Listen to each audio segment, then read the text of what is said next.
મોરબીમાં હર ઘર તિરંગાનું આયોજન કરવામાં આવ્યું છે। 15મી ઓગસ્ટ એટલે કે સ્વાતંત્ર્ય ડે જે રાષ્ટ્રીય પર્વ છે। ઝંડા ઊંચા રહે અમારા દેશભક્તિ ગીત એ તિરંગાની આન બાન અને શાન છે।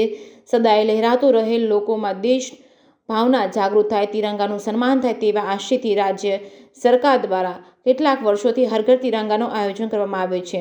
તે જ રીતે આ વર્ષે પણ તિરંગા યાત્રાનું આયોજન કરવામાં આવ્યું છે। ત્યારે મોરબીમાં પોલીસ પરેડ ગ્રાઉન્ડથી શરૂ થયું હતું અને શાક માર્કેટ નગરપાલિકા થઈને સનાળા રોડ ઉપર નવા બસ સ્ટેશન સામે આવેલા સરદાર વલ્લભભાઈ પટેલની પ્રતિમાને ફૂલહાર કરી યાત્રા પૂરી કરવામાં આવી હતી। આ બાબતે વાત કરીએ તો મોરબી જિલ્લા વહીવટીતંત્ર દ્વારા તિરંગા યાત્રાનું આયોજન કરવામાં આવ્યું હતું। દેશભક્તિને અનુરૂપ વિવિધ વેશભૂષા સાથે શહેરની વિવિધ જુદી જુદી સરકારી અને ખાનગી શાળાના વિદ્યાર્થીઓ જોડાયા હતા। આ યાત્રામાં થાળ માર્કેટ તેમજ યદુનંદ ગેટની નગરપાલિકા કચેરીએ પહોંચી હતી, જ્યાં ડોક્ટર બાબા સાહેબ આંબેડકરની પ્રતિમાને તેમજ ભગતસિંહની પ્રતિમાને રવાપર રોડ પરથી સનાળા રોડ પર ચાલતી થઈ હતી। પોલીસ પરેડ ગ્રાઉન્ડથી નવા બસ સ્ટેશન સુધીમાં તિરંગા યાત્રાના રૂટમાં ઠેર ઠેર લોકોએ સ્ટોલ ઊભા કરીને તિરંગા યાત્રાનું સન્માન કર્યું હતું। તિરંગા યાત્રામાં વિદ્યાર્થીઓ અને દેશદાસ ધરાવતા યુવાનો દ્વારા આઝાદી અમર રહોના ગગનભેદી નારા લગાવ્યા હતા।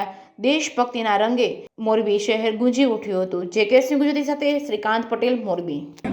વડાપ્રધાન શ્રી નરેન્દ્ર મોદી સાહેબના નેતૃત્વમાં આખા દેશની અંદર હર ઘર તિરંગા અભિયાન ચાલી રહ્યું છે। આજે મોરબી શહેરના આંગણે પણ ભવ્ય ભવ્ય તિરંગા યાત્રાનું આયોજન કરવામાં આવ્યું હતું। તિરંગો આપણી આન બાન અને શાન છે। તિરંગાનું સ્થાન આપણા હૃદયની અંદર અનેરું છે।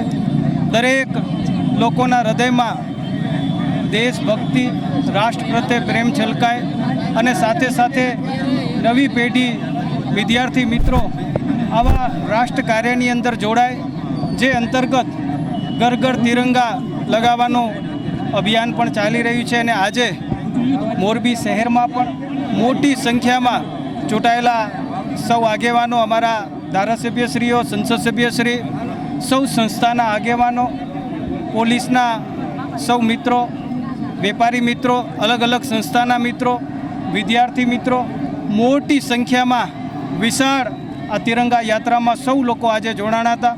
હું હૃદયથી એમનો આભાર માનું છું, સૌને અભિનંદન આપું છું। અને સ્વતંત્રતા પર્વની પૂર્વ દિવસોએ આ ભવ્ય જ્યારે આયોજન થયું છે ત્યારે સૌને મારી હૃદયપૂર્વકની ખૂબ ખૂબ શુભકામના પાઠવું છું। આજે આપણી આઝાદી 1947માં મળી એના અનુસંધાને 15 ઓગસ્ટ 2024ની ઉજવણીના ભાગ સ્વરૂપે આજે તિરંગા યાત્રા કાઢવામાં આવી અને 4 મહાનગરોમાં પણ આ યાત્રા માનનીય મુખ્યમંત્રીશ્રીની અધ્યક્ષતામાં કાઢી। આજે આપણા એરિયાના આપણા સાંસદ આપણા ચાવડા સાહેબ અને આપણા ઝાલા સાહેબ બંને રાજ્યસભાના સાંસદ અને આપણા બંને MLA શ્રી હાજર હતા। 2500થી 3000 જેટલી મેદની હાજર હતી અને બાળકો વિવિધ વેશભૂષા સાથે હાજર હતા અને ખૂબ સફળતાપૂર્વક આ તિરંગા યાત્રાનું આયોજન કરવામાં આવ્યું।